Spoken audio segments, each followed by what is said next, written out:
देवाय गोब्राह्मण हिताय च जगद्धिताय कृष्णाय गोविंदाय नमो नमः। गुरु ब्रह्मा गुरु विष्णु गुरुदेव महेश्वरः गुरु साक्षात् परं ब्रह्म तस्मै श्री गुरवे नमः।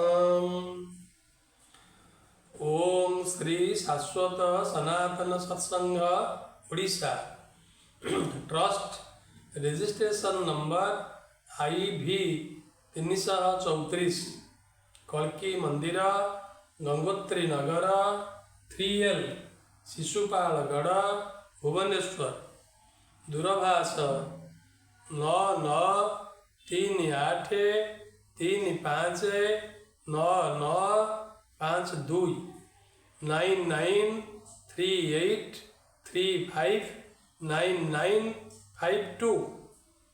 सारा सत्यवाणी 2025 मसीहा।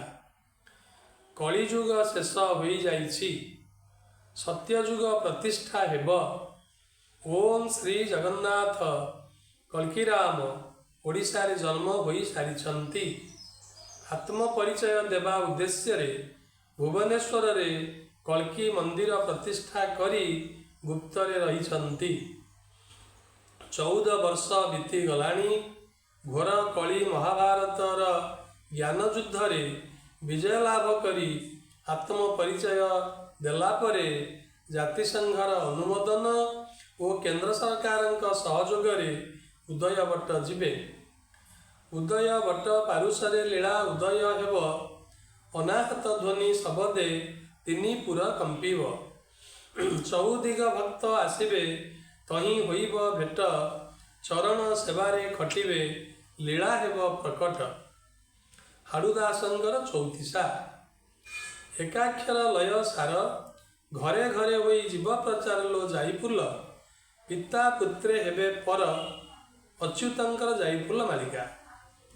पारादीप बंदर श्रीक्षेत्र रे परिणत हेब। एकाक्षर सारा पृथ्वी रे अजणा। स्वर्गत सिद्ध राजीवलोचनंकर अंतिम लक्ष्य। कैवल्य जुर राजीव दास जे मागई। कैवल्य शब्दर अर्थ केवल लय। एकाक्षर लयर संप्रसारण उद्देश्य रे उदयवट पारुषरे उल्लिखित सत्संग पक्षरु कैवल्य कुटीर प्रतिष्ठा करागला। एठारे स्वयं जगन्नाथ कल्कीराम अवस्थान करिवे। विश्ववासी आबाल वृद्ध वनिता सहजरे आसी शृंखलित भावे कैवल्य कुटीर रे स्वयं जगन्नाथ कल्कीराम को साक्षात करिपारिवे ओ एकाक्षर लय अनुभव करिपारिवे। शांति और मुक्ति लाभ करिवार एकमात्र उपाय एकाक्षर लय तथा एकाक्षर नाम भजन करिवार सूत्र जन जगत को अनुभव कराई देवा स्वयं जगन्नाथ कल्कीरामंकर आत्म परिचय।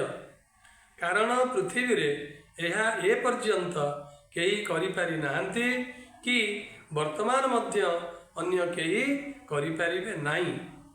विश्ववासींक सुगम समागमन को स्वागत जनाउछु।